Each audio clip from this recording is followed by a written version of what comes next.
Peter Pan by J.M.Berry. Read to you by Angelique Reimer.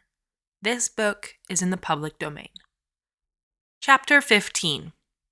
Hook or me this time. Odd things happen to all of us on our way through life without our noticing for a time that they have happened. Thus, to take an instance, we suddenly discover that we have been deaf in one ear for we don't know how long, but, say, half an hour? Now such an experience had come that night to Peter.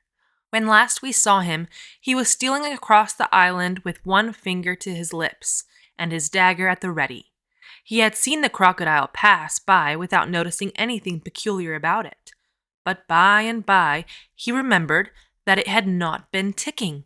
At first he thought this eerie, but soon concluded rightly that the clock had run down. Without giving a thought to what might be the feelings of a fellow creature thus abruptly deprived of its closest companion, Peter began to consider how he could turn the catastrophe to his own use, and he decided to tick, so that wild beast should believe he was the crocodile and let him pass unmolested. He ticked superbly, but with one unforeseen result. The crocodile was among those who had heard the sound, and it followed him, though whether with the purpose of regaining what it had lost, or merely as a friend under the belief that it was again ticking itself, will never be certainly known, for, like slaves to a fixed idea, it was a stupid beast. Peter reached the shore without mishap, and went straight on, his legs encountering the water as if quite unaware that they had entered a new element. Thus many animals pass from land to water, but no other human of whom I know. As he swam, he had but one thought. Hook or me this time. He had ticked so long that he now went on ticking without knowing that he was doing it. Had he known, he would have stopped, for to board the brig by help of the tick, though an ingenious idea, had not occurred to him. On the contrary, he thought he had scaled her side as noiseless as a mouse, and he was amazed to see the pirates cowering from him, with Hook in their midst, as abject as if he had heard the crocodile. The crocodile? No sooner did Peter remember it than he heard the ticking. At first he thought the sound did come from the crocodile, and he looked behind him swiftly.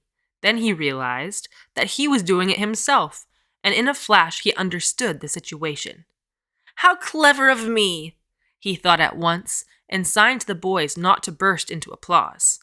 It was at this moment that Ed Tint, the quartermaster, emerged from the forecastle and came along the deck. Now, reader, time what happened by your watch. Peter stuck true and deep. John clapped his hands on the ill-fated pirate's mouth to stifle the dying groan.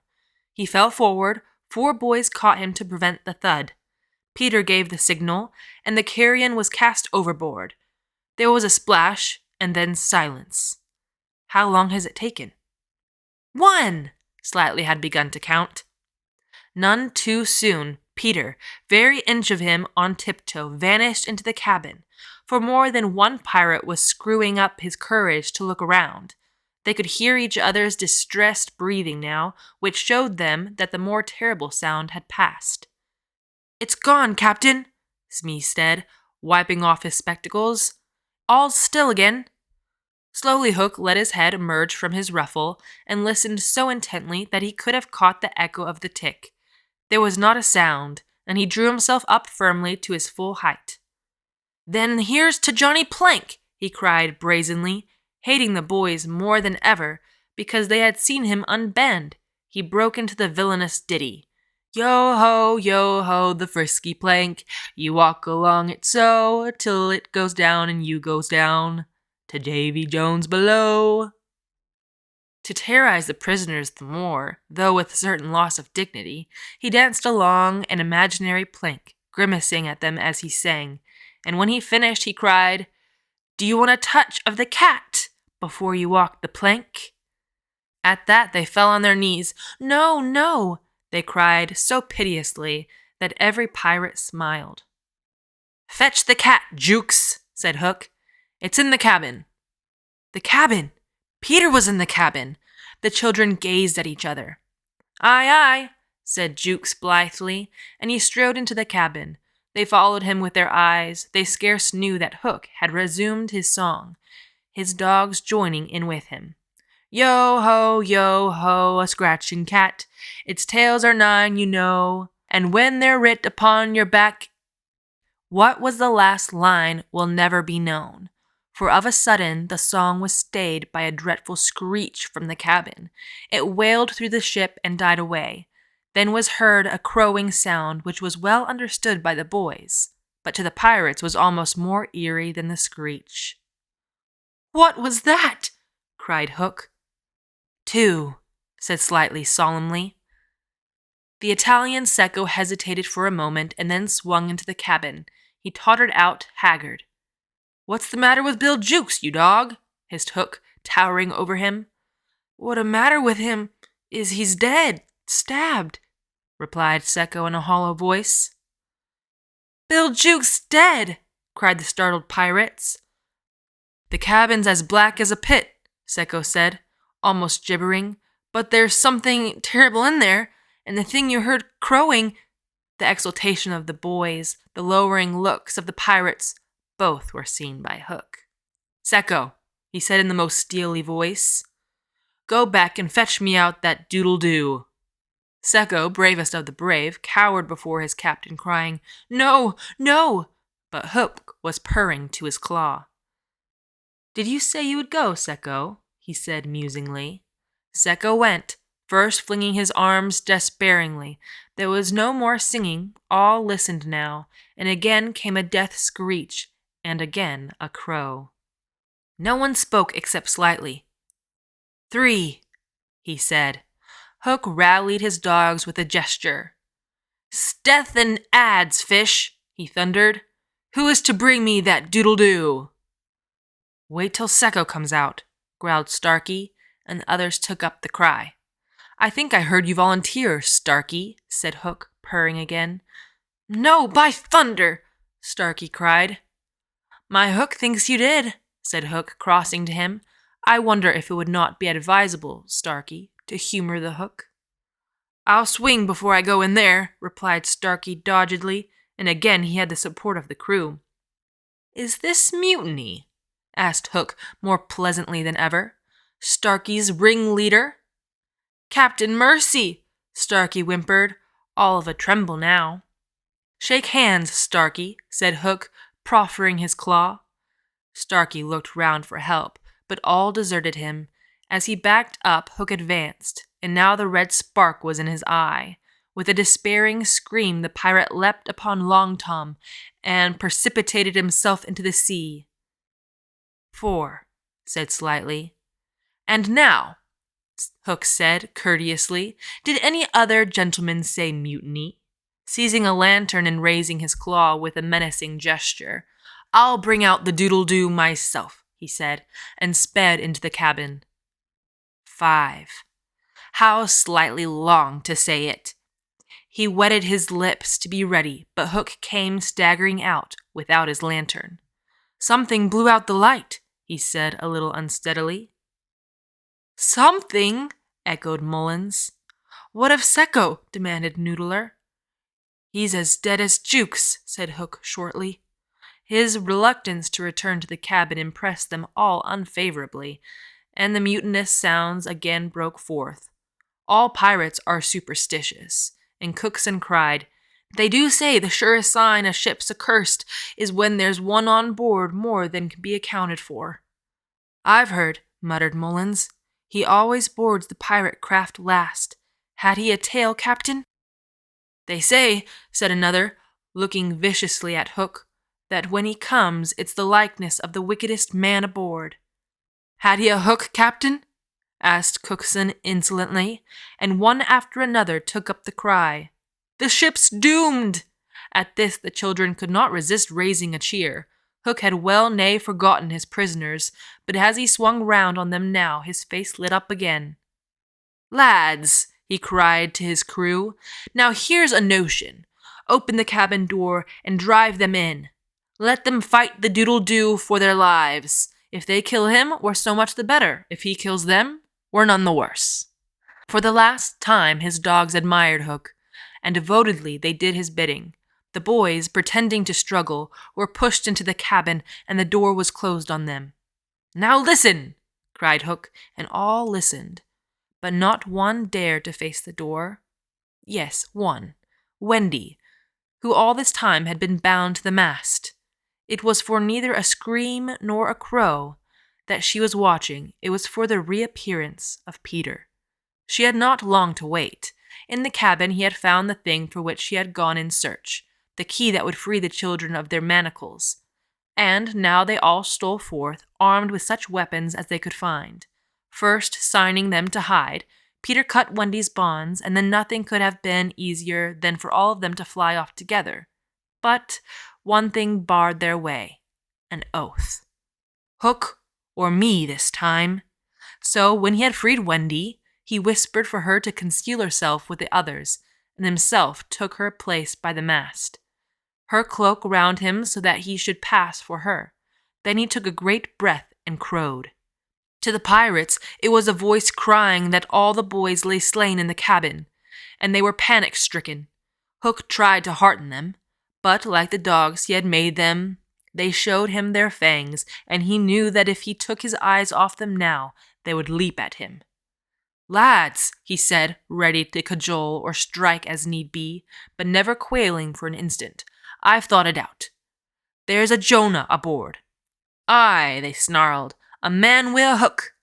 "No, lads, no. It's the girl. Never was luck on a pirate ship wi' a woman on board. We'll right the ship when she's gone." Some of them remembered that this had been a saying of Flint's. "It's worth trying," they said doubtfully. "Fling the girl overboard," cried Hook, and they made a rush at the figure in the cloak. "There's none can save you now, missy," Mullins hissed jeeringly. "There's one," replied the figure. "Who's that?" "Peter Pan the Avenger," came the terrible answer, and as he spoke Peter flung off his cloak. Then they all knew who 'twas that had been undoing them in the cabin, and twice Hook essayed to speak, and twice he failed. In that frightful moment, I think his fierce heart broke.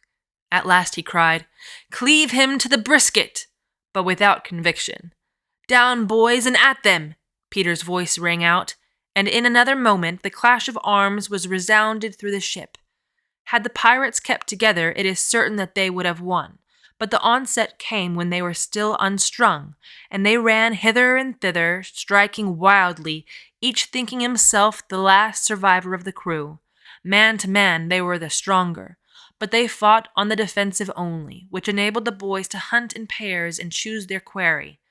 Some of the miscreants leapt into the sea, others hid in the dark recesses, where they were found by Slightly, who did not fight, but ran about with a lantern which he flashed in their faces, so that they were half blinded and fell as an easy prey to the reeking swords of the other boys. There was little sound to be heard but the clang of the weapons, an occasional screech or splash, and Slightly, monotonously counting 5, 6, 7, 8, 9, 10, 11. I think all were gone when a group of savage boys surrounded Hook, who seemed to have a charmed life, as he kept them at bay in that circle of fire. They had done for his dogs, but this man alone seemed to be a match for them all. Again and again they closed upon him, and again he hewed a clear space. He had lifted up one boy with his hook and was using him as a buckler, when another, who had just passed his sword through Mullins, sprang into the fray. "Put up your swords, boys!" cried the newcomer. "This man is mine." Thus, suddenly, Hook found himself face to face with Peter. The others drew back and formed a ring around him. For long, the two enemies looked at one another, Hook shuddering slightly, and Peter with a strange smile upon his face. "So, Pan," said Hook at last, "this is all your doing." "Aye, James Hook," came the stern answer, "it is all my doing." "Proud and insolent youth," said Hook, "prepare to meet thy doom." "Dark and sinister man," Peter answered, "have at thee." Without more words they fell to, and for a space there was no advantage to either blade. Peter was a superb swordsman, and parried with dazzling rapidity. Ever and anon he followed up a feint with a lunge that got past his foe's defense. But his shorter reach stood him in ill stead, and he could not drive the steel home. Hook, scarcely his inferior in brilliancy, but not quite so nimble in wrist play, forced him back by the weight of his onset, hoping suddenly to end all with a favorite thrust taught him long ago by barbecue at Rio. But to his astonishment, he found this thrust turned aside again and again. Then he sought to close and give the quietus with his iron hook, which all this time had been pawing the air. But Peter doubled under it and, lunging fiercely, pierced him in the ribs. At the sight of his own blood, whose peculiar color, you remember, was offensive to him, the sword fell from Hook's hand, and he was at Peter's mercy. "Now!" cried all the boys. But with a magnificent gesture, Peter invited his opponent to pick up his sword. Hook did so instantly, but with a tragic feeling that Peter was showing good form. Hitherto he had thought it was some fiend fighting him, but darker suspicions assailed him now. "Pan, who and what art thou?" he cried huskily. "I'm youth, I'm joy," Peter answered at a venture. "I'm a little bird that has broken out of the egg." This, of course, was nonsense, but it was proof to the unhappy Hook that Peter did not know in the least who or what he was, which is the very pinnacle of good form. "To it again!" he cried despairingly. He fought now like a human flail, and every sweep of that terrible sword would have severed in twain any man or boy who obstructed it.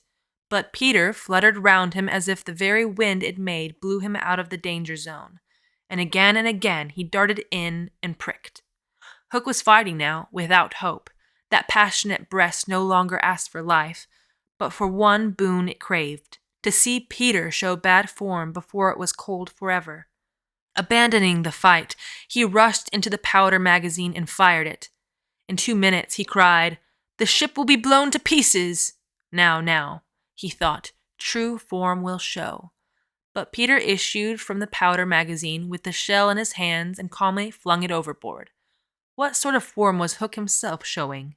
Misguided man though he was, he may be glad, without sympathizing with him, that in the end he was true to the traditions of his race.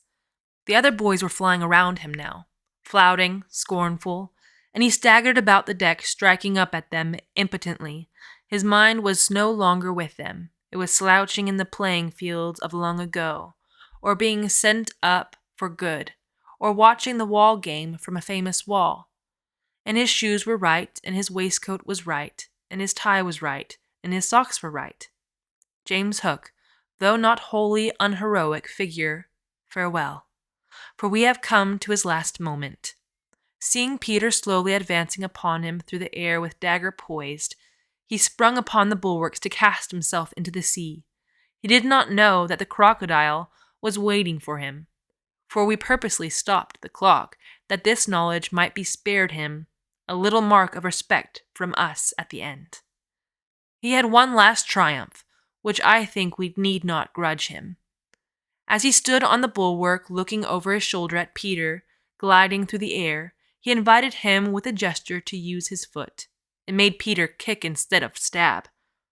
At last Hook had got the boon for which he craved. "Bad form," he cried jeeringly, and went content to the crocodile. Thus perished James Hook. 17! Slightly sang out. But he was not quite correct in his figures. 15 paid the penalty for their crimes that night, but 2 reached the shore. Starkey to be captured by the Redskins, who made him nurse for all their papooses, a melancholy come-down for a pirate.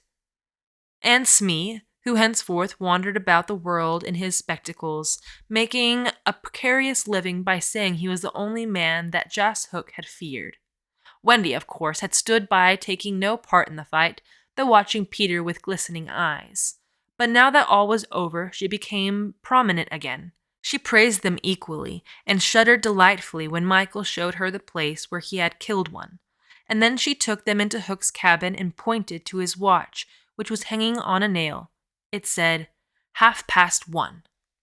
The lateness of the hour was almost the biggest thing of all. She got them to bed in the pirates' bunks pretty quickly, you may be sure. All but Peter, who strutted up and down on the deck, until at last he fell asleep by the side of Long Tom. He had one of his dreams that night and cried in his sleep for a long time, and Wendy held him tightly. End of chapter 15.